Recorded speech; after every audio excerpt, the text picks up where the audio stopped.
ሰላም እንዴት ናችሁ? ባለፈው ቃል እንደገባላችሁ መሰረት ዛሬ ደግሞ የግቢዎች ፈተናዎች ግቢ ስትገቡ ወይ ዩኒቨርሲቲ ስትገቡ ያሉ ፈተናዎችና ያሉ ችግሮች ነው ይዤላችሁ የመጣሁት ማለት ነው። ስለዚህ ባለፈው እንደሰራሁላችሁ ግቢ ውስጥ ስንት አይነት የምግብ አይነቶች አሉ ነን ካፌና ካፌ እንደውም ደግሞ ግቢ ስትሄዱ ወይም ካምፓስ ስትገቡ ምን እቃዎች ይዛችሁ መሄድ እንዳለባችሁ አጠቃላይ ማቴሪያላችሁን ነግሬያችሁ ነበረ። እንደውም ልብሶቹን የተለያዩ ነገሮችን ምን እንደሚያስፈልግ ነግሬያችሁ ነበር ማለት ነው። ዛሬ ደግሞ ይዤላችሁ የመጣሁት ግቢ ሲገቡ ግቢ ከገባችሁ በኋላ የሚያጋጥሟችሁ ፈተናዎች ነው ይዤላችሁ የመጣሁት ማለት ነው። ስለዚህ ካምፓስ ከገባችሁ በኋላ ለካምፓስ አዲስ ናችሁ፣ ለተማሪዎችም አዲስ ናችሁ።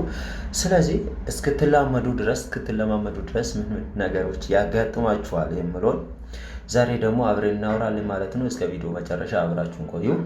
ቪዲዮ ከተመቻችሁ ላይክ፣ ሼር፣ ሰብስክራይብ ማድረጋችሁ እንዳትረሱ ማለት ነው። ይመቻችሁ።